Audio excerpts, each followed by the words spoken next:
Disclaimer: this call recording is not intended for infringement to privacy. This is only broadcasted as sample of conversation related to various social issues reported by callers. This call has been recorded as reference to views of various callers and is truly original without any staging or pre-rehearsed script. No private identification of caller is disclosed. This clip should not be re-uploaded by any other person without prior permission from us. Thank you. हाँ महादेव जी। सहारनपुर वाले ठाकुर जी से बात हो रही है क्या? प्रणाम गुरु जी। जी, मैं ये पूछ रहा हूँ सहारनपुर वाले ठाकुर जी से वार्तालाप हो रही है? हाँ जी सर, बोल रहा हूँ सर। अच्छा, आज दिन में आपसे ही वार्तालाप हुई थी ना हमारी, राम जी का वो कि राम नाम जप में हमारा ध्यान नहीं लगता, ऐसा करके। जी गुरु जी। चलिए, आपका वार्तालाप मैं निग्रह जी से करवाता हूँ। 1 मिनट प्रतीक्षा करें। कम करना है इसको गुरु।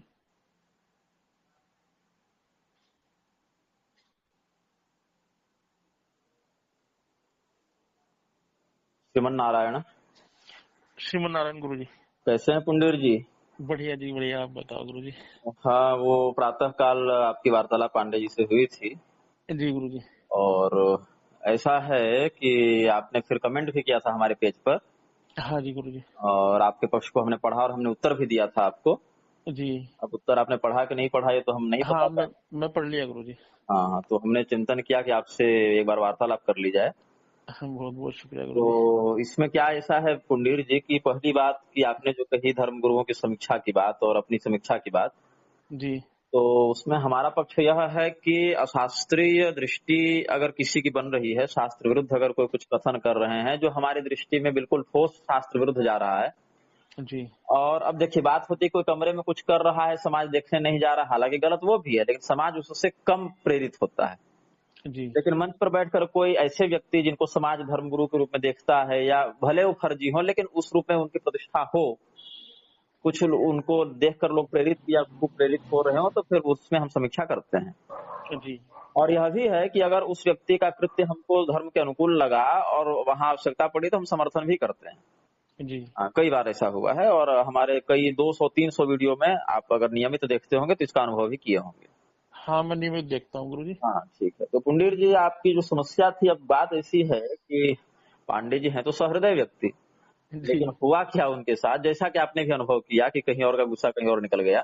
हाँ, उस समय हाँ, बहुत क्रोधित हाँ, थे वो। इसका एक कारण, इसका 3 कारण है। 3 कारण जी ये है कि पांडे जी सुबह 6 बजे से लेके, मतलब जब सुबह सो के उठे, ऐसे तो रात को 3 बजे सोए ये लोग, 2-3 बजे, जी क्योंकि अभी हम लोग कहीं यात्रा में थे तो कहीं स्थान पर पहुंचने में हम लोग को रात्रि के 2-3 बज गए। जी अब मैं तो सो गया लेकिन ये लोग अब क्या है कि परिकर हैं तो बहुत 10 बातें देखनी होती हैं, सामान देखना है, कल अगले दिन नहा धो के पूजा पाठ का प्रबंध देखना है, बहुत कुछ बातें हो जाती हैं। जी गुरु जी। तो ये तो 2-3 बजे सोए, अब सुबह 6 बजे उठ गए। अब उठ गए, उस समय से लेके आप विश्वास करें कि लगभग 70 कॉल अटेंड कर चुके हैं। जी अब समझ जाइए कि अकेला व्यक्ति अगर उतना हैंडल कर रहा है तो कितनी मानसिक तनाव में रहेगा। हाँ, बिल्कुल सही बात है।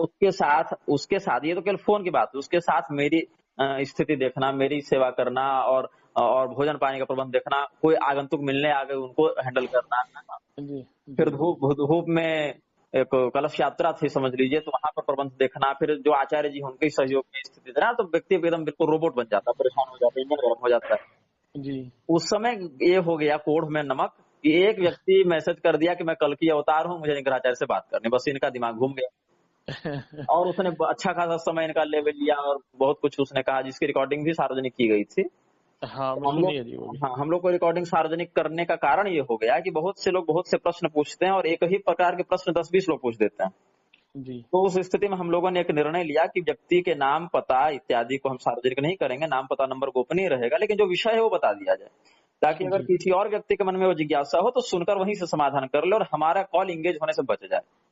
जी क्योंकि आप विश्वास करेंगे कि हम लोग हर व्यक्ति को धैर्य से सुनना चाहते हैं, समय देना चाहते हैं, जी और इसके कारण बहुत क्षति हो रही है समय, क्योंकि देखिए बात है कि ये नंबर लगभग 20,000 लोगों के पास है जी और ऑन एन एवरेज आप समझ लीजिए कि 100 से 150 फोन पांडे जी के नंबर पर और लगभग इससे आधे फोन हमारे नंबर पर आते हैं, मतलब आप 200 से अधिक मान लीजिए। जी और अगर हम उसमें से 1/4 फोन भी उठाते हैं तो 50 फोन प्रतिदिन होते हैं, जी और उस 50 फोन में अगर आप एक व्यक्ति को 5 मिनट भी दे रहे हैं तो 250 मिनट के फोन पर देना। जी है ना, और अकेला व्यक्ति, और इसमें कोई इनको पेमेंट मैं नहीं दे रहा हूँ, ये भी नहीं कि मैं इनको नौकरी पर रखा हूँ कि इनको महीना पेमेंट मिल रहा है, ऐसा नहीं, ये इनकी सेवा भावना है। जी तो कोई व्यक्ति के लिए ये थोड़ा कठिन हो जाता है। अब रही बात आपकी समस्या की, तो मैं भी उस पर थोड़ा चर्चा कर लेता हूँ। जी हालांकि पांडे जी की हर बात की रिकॉर्डिंग हम सुनते हैं, ये जी नहीं कि हमारे परिकर अन्य गुरुओं के परिकर जैसा कि इधर उधर डांट के किसी को भगा दिए, किसी से पैसा ले लिया, ऐसा नहीं। हम जी कभी आपको ये नहीं कहेंगे कि आप हमको इतना डोनेशन भेज दीजिए, हमारे मठ मंदिर घर बना दीजिए, हमारे साथ दीक्षा ले लीजिए, कभी नहीं। जो बात है शुरू में थोड़ी बुरी लग सकती है, लेकिन स्पष्ट बता देते हैं, बाद में जी फंसाने वाला कोई काम नहीं। जी अब उसमें हो क्या गया कि आपने जो प्रश्न किया कि आप ध्यान करते हैं लेकिन मन नहीं लगता, भटकता है। जी इसमें गीता में भी अर्जुन ने प्रश्न किया है कि चंचलं ह्यमनः कृष्ण प्रमाथि बलवत् दृढ़म् तस्याहं निग्रहं मन्ये वायुरिव सुदुष्करम्। तो आपकी रिकॉर्डिंग हमने सुनी थी, और हमने पांडे जी कहा कि इनको क्यों सुना दी इतना, तो बोले क्या कहें गुरुजी, देखिए ना उनको मना कर रहे हैं, समझा रहे हैं, अब बेचारे मुंह से निकल गया तो क्या कर सकते हैं। हमने अच्छा जी कोई बात नहीं, जब थोड़ा फुर्सत में होंगे तो आराम से इनसे बात कर लेंगे हम लोग। जी हाँ, तो इस सब सुविधा के लिए हम अपनी ओर से खेद व्यक्त करते हैं। नहीं नहीं, कोई बात नहीं हाँ, गुरुजी। लेकिन और मेरा प्रश्न तो जो का तो है गुरुजी नहीं नहीं, अभी। उस पर हम आ रहे हैं, उस पर हम आ रहे हैं। हाँ, तो जी वो तो हम सारी रिकॉर्डिंग सुनते हैं कि कहाँ किससे क्या बात हुई, तो हम प्रश्न से तो अवगत हैं आपके कि आपका मूल प्रश्न ये है कि भगवान जी का आप जब नाम लेते हैं, ध्यान करते हैं तो मन भटकता है। अब मन भटकने का कारण क्या है कि मन का स्वभाव है चंचल। अर्जुन ने यही कहा कि चंचलं मनः कृष्ण प्रमाथि बलवत् दृढ़म्, बहुत मतवाला है, बहुत बलवान है, और इसको नियंत्रित करना कैसा है, तस्याहं निग्रहं मन्ये वायुरिव सुदुष्करम्। जैसे मुट्ठी से आप हवा को नहीं पकड़ सकते, वैसे इच्छा मात्र से मन को नहीं पकड़ सकते। तो इसमें जी समाधान क्या है, तो भगवान ने कहा कि भाई ये एक दिन का खेल नहीं है, ये प्रक्रिया है, ये लंबी प्रक्रिया है। ये प्रक्रिया कैसी है, जैसे आप जो हैं, अब जैसे आप गाड़ी चलाते हैं, तो शुरू जी शुरू में जैसे आप गाड़ी चलाते हैं, गिरते हैं, फिर संभलते हैं, फिर गिरते हैं, फिर धीरे धीरे उसमें आपकी अभ्यास की गति जब दृढ़ हो जाती है, तो कई बार ऐसा होता है कि 2-4 किलोमीटर गाड़ी चलाते हुए दिमाग अगर इधर उधर का चिंतन कर भी लिया, तो शरीर अपने ऑटोमेटिक सिस्टम में गाड़ी का संचालन करता रहता है। जी ये हो जाता है। तो मन को अभ्यास से और वैराग्य से ही पकड़ा जा सकता है। अभ्यास से न तो कौन्तेय वैराग्येण च गृह्यते। जी अभ्यास से, ये अभ्यास तो निरंतर का विषय है, और वैराग्य से तात्पर्य उपरति से है कि संसार में जो भी लौकिक वासनाएं और संबंध हैं, मन की प्रवृत्ति उसमें बनती है। मन जी क्या है, अपने इंद्रियों के माध्यम से अलग अलग दृश्य, श्रव्य, नाक इत्यादि इंद्रियों के माध्यम से उनके विषयों को ग्रहण करके उनका उपभोग करता है। जी संकल्प विकल्पात्मक मन होता है। इसको ध्यान से सुनिएगा, और इसकी जी रिकॉर्डिंग भी हम सार्वजनिक करेंगे ताकि और भी लोग इस बात को सुनकर समझ लें। बस आपका जी परिचय छिपाया रहेगा जैसा कि होता है। जी तो उसमें क्या होता है कि अभ्यास और वैराग्य, अब क्या है कि सबरी जी भी भगवान की आराधना कर रही हैं, जी और सुदामा जी भी कर रहे हैं, और भीष्म पितामह भी कर रहे हैं, और तुलाधार वैश्य भी कर रहे हैं। मतलब हर जाति ये क्षेत्र में तो संत हुए ना भगवान को प्राप्त करने वाले। जी लेकिन क्या है कि हर स्टेशन पर हर यात्री खड़ा नहीं है, हर यात्री के लिए अपना अलग अलग स्टेशन है, और वहीं से उसको यात्रा आगे करनी है। जी तो इसके लिए वर्ण व्यवस्था है। अलग अलग जन्मों के कर्मों के अनुरूप व्यक्ति को अलग अलग वर्ण प्राप्त होते हैं। अब जी उन वर्णों के लिए कुछ निश्चित अनुशासन होते हैं, क्योंकि कर्म से ही आपका शरीर बनता है, उसका जो पूर्वकृत कर्म है। अब हम जिस रूप में हैं, आप जिस रूप में हैं, पांडे जी जिस रूप में है, कोई कुत्ता बिल्ली जिस रूप में है, कोई देवता जिस रूप में है, वो अपने पूर्वकृत कर्मों के आधार पर ही उस परिणाम को प्राप्त हुआ है। जी और उस कर्म से एक संस्कार बनता है, और वो संस्कार उसके व्यक्तित्व को प्रभावित करता है। तो इसके लिए भगवान ने कुछ अनुशासन बनाए कि ब्राह्मण है तो उसके लिए ये अनुशासन है, क्षत्रिय है उसके लिए ये है, वैश्य शूद्र स्त्री पुरुष सबके लिए भगवान ने अंत्यज सब मिलेक्ष सबके लिए, मतलब इस चराचर में कोई भी ऐसा कर्तव्यापन्न व्यक्ति नहीं है जो अनुशासन से परे हो। और भगवान भी जब अवतार लेकर आते हैं तो इन्हीं मर्यादाओं की रक्षा करते हैं, इन्हीं का पालन करते हैं। जी ये सब बात। तो क्या होता है कि क्षत्रिय वर्ण है, ब्राह्मण है, वैश्य है, ये द्विजाति में आते हैं, और द्विजाति का कुल परंपरा से यज्ञोपवीत होना अनिवार्य होता है, ये विकल्प नहीं है। ये नहीं जी कि हमको मन किया तो कर लिए, एक अनिवार्य प्रक्रिया है। अन्यथा आप में वो जो संस्कार है वो जागृत नहीं होता है। अब कलयुग के प्रभाव से क्या हो गया, या विधर्मियों के आक्रमण में हो गया, या इसको अपना प्रमाद कही या जो भी कही, वो जी यज्ञोपवीत आदि की जो परंपरा है वो नष्ट होती गई। उससे क्या हुआ कि प्रधान जो मूलभूत संस्कार है जो अध्यात्म में आगे अग्रसर कराएगा, वो जागृत नहीं हो पाता उस अपेक्षित रूप में। अब शूद्र और स्त्री को तो जागृत हो जाता है, क्योंकि उसके लिए वही विधान है। जी लेकिन आप चूंकि शूद्र नहीं है और आप चूंकि स्त्री नहीं है, इसीलिए आप पर उनके वाले नियम लागू नहीं होंगे, आप पर क्षत्रिय का लागू होगा। अब जी इसमें क्या हो जाता है कि हम लोग को 50 फोन रोज आते हैं, और हम लोग प्रतिदिन यही समझा समझा कर थक जाते हैं कि भाई देखो, पहले तो कुलगत मर्यादा का पालन करो, पहले तो उस स्थान पर एडमिशन लो पहले, है ना। जैसे आप को एडमिशन कहीं लेंगे तब तो आगे आप पढ़ाई करेंगे, तब तो उसमें आपका अभ्यास निष्णात होगा। जी अब क्या होता है कि कुल परंपरा किसी की इस वंश में समाप्त थी कि पिताजी और दादा तो करते थे, लेकिन हम नहीं करते हैं। अब कुछ लोगों की कई पीढ़ियों से लुप्त है, अलग अलग लोग आते हैं। जी अब उसमें कुछ लोग ये हठ भी करते हैं कि हमारे कुल में तो विवाह के ही समय जने होता है और ब्याह हो रहा है 25 बरस, 30 बरस, 35 बरस में, जी तो उसकी कोई मान्यता नहीं होती, वो संस्कारहीन अक्रिया कोटि में आ जाता है, तो उसका कोई लाइसेंस ही नहीं, वो कोई वैध नहीं मानते हैं। जी तो ये सब बातें अब आजकल तो लोग नहीं मानते, लेकिन परलोक में जो बैठे देवता हैं, जो संचालन कर रहे हैं ब्रह्मांड का, उनको इन बातों से कोई मतलब नहीं कि हम व्यक्तिगत रूप से क्या मान रहे हैं और आप व्यक्तिगत रूप से क्या मान रहे हैं। जी उनका जो निश्चित प्राकृतिक संविधान है, धर्मशास्त्र है, उसी के आधार पर वो निर्णय करते हैं, कर्म का फल प्रदान करते हैं। जी अब हुआ इसमें ऐसा कि मन तो भटकेगा, क्योंकि मन का कार्य है चंचल, मन का वो स्वभाव है चंचल। अब उसको संयमित करने के लिए एक नियमित आराधना मार्ग की आवश्यकता है, एक निश्चित अनुशासन की आवश्यकता है, जो यज्ञोपवीत के बाद, फिर गायत्री संध्या इत्यादि के बाद, फिर यम नियम आसन प्राणायाम के बाद ध्यान तो बहुत ऊपर का विषय हो गया ना। जी केवल नेत्र बंद करके किसी एक तत्व का चिंतन करना ही ध्यान है, ऐसा नहीं है। वो तो एकाग्रता भी हो सकती है, एक वस्तु के प्रति अपने मस्तिष्क की नोक को एकदम लगा देना, वो एकाग्रता हुई। लेकिन ध्यान एक व्यापक अर्थ में होता है।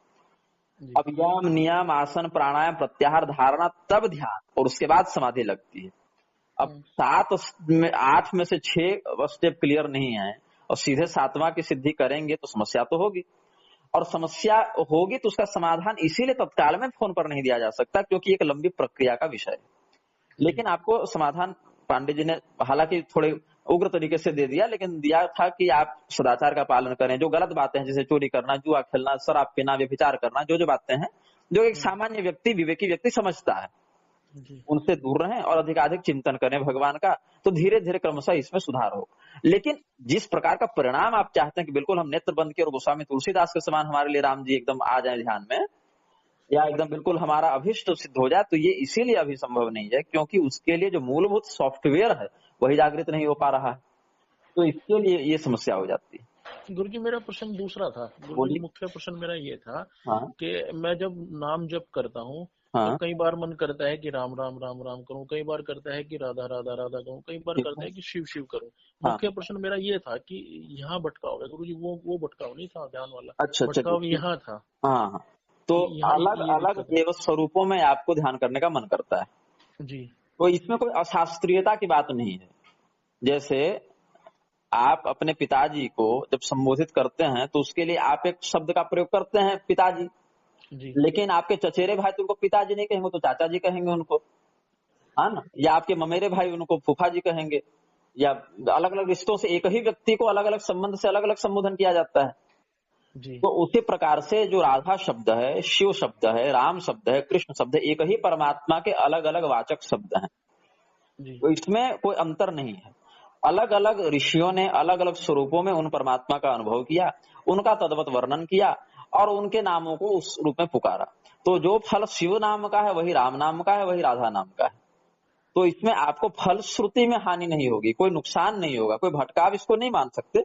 हाँ ये जरूर है, एक नाम पर निष्ठा रखने से अभिष्ट सिद्धि जल्दी होती है, वो अच्छा जल्दी काम करता है, ये बात अवश्य है। लेकिन क्या है कि आपका मार्ग गलत नहीं कहा जा सकता है। आपको जिस रूप में जिस समय जैसी दृढ़ निष्ठा बन जाए उसी पर निष्ठा रखिए। ये तो सौभाग्य है ना, कम से कम नाम लेने का मन तो कर रहा है। यहाँ तो किसको नाम लेने का मन कर रहा है, किसको फुर्सत है कि हम भगवान का नाम 2 मिनट बैठ कर लें। लेकिन अगर आपकी वृत्ति वैसी बन रही है तो ये आपका सौभाग्य का विषय है। तो जिस नाम में जिस क्षण जो वृत्ति बने उसको वही सब अपना लेना चाहिए। अगर एक ही नाम वो सबसे बड़ा होता, बाकी नाम छोटे होते, तो सहस्र नामावली की जरूरत नहीं पड़ती। हजार हजार नाम देवताओं के दिए हुए हैं, इसमें जो नाम पसंद लगे उसका स्मरण करें। और जब कीर्तन करने बैठते हैं, हरे राम महामंत्र में तो कितने नाम, हरि भी है, राम भी है, कृष्ण भी है, लेकिन कुल मिला के एक ही मंत्र कहलाता है ना। जी हरे राम राम राम हरे हरे में तो 3 नाम है भगवान के, और वो उसमें भी एक एक नाम कई कई बार रिपीट हुए हैं, आवृत्ति हुई है उनकी। तो जी इसीलिए जब राम कह रहे हैं, कृष्ण कह रहे हैं, हरि कह रहे हैं, तो भी मंत्र एक ही कहलाता है, वो उसमें हम 3 मंत्र नहीं जप रहे हैं। जी उसी प्रकार से राधा तत्व, राम तत्व, शिव तत्व तो एक ही परमात्मा के अलग अलग अभिव्यक्ति के शब्द शाब्दिक व्यंजन है। इसीलिए आपको भटकना है ऐसा चिंतन मत कीजिए कि आप भटक रहे हैं। आप यह सौभाग्य समझिए कि ये के न प्रकार किसी भी नाम के आश्रय से हम भगवत चिंतन कर रहे हैं। जी हाँ, अब उसमें क्या है कि एक ही नाम में निष्ठा कैसे बने। अब एक नाम में निष्ठा 2 प्रकार की बनती है। एक जी तो ये है कि हमारा जब मुख खुले, स्वभावतः मेरे मुख से कोई शब्द निकल जाए, गिरते चलते फिरते राम राम शिव शिव नारायण कुछ निकल सकता है। स्वाभाविक निष्ठा बन जाती है तो वही नाम बिल्कुल बहुत खुश हो जाए, बहुत दुखी हो जाए, बहुत डर जाए तो एक नाम स्वाभाविक मुख से निकल जाता है। ये बात हो सकती है। और कुछ धूर्त लोग तो ऐसे होते हैं जो कहते हैं कि हमारे एक नाम में निष्ठा और दूसरा नाम हम सुनेंगे ही नहीं, काने बंद करके भाग जाते हैं, तो उनको हाँ भगवत कृपा प्राप्त नहीं होती, उनको नाम अपराध ही लगता है। जी लेकिन आपकी स्थिति तो ऐसी नहीं है, आपको तो नाम में अलग रुचि है, तो इसका अर्थ है कि उत्तम बात है। हाँ, लेकिन ये जरूर है कि एक दिन की ये प्रक्रिया नहीं है। वो नाम में जो भटकाव है उसमें भी एक दिन की प्रक्रिया नहीं है। वो जिस नाम में जिस समय निष्ठा बने उसी स्वरूप का चिंतन करते हुए आप करें और परमात्मा से कहें, प्रभु आज इस नाम से हम आपकी आराधना करें। जैसे भोजन करते हैं ना, जी किसी दिन रोटी खा रहे हैं, किसी दिन चावल खा रहे हैं, किस समय मिठाई खा रहे हैं, लेकिन पेट में जा रहा है, आपको तृप्ति हो रही है, ऊर्जा मिल रही है, जी तो उसमें मुख्य क्या उद्देश्य है? क्षुधा की निवृत्ति। वैसे ही कहे, प्रभु हे परमात्मन आज हम राधा नाम से आपकी सेवा कर रहे हैं, हे प्रभु आज शिव नाम से आपकी आराधना करते हैं, हे प्रभु आज हम आपको राम रूप में आराधना करते हैं, और मुख्य उद्देश्य रखें परमात्मा को। बात बन जी गई। जी जी और कोई बात? ठीक है गुरु जी, बहुत बहुत धन्यवाद गुरु जी। कोई बात नहीं। ठीक है, मंगल हो, शुभ रात्रि। शुभ रात्रि गुरु जी।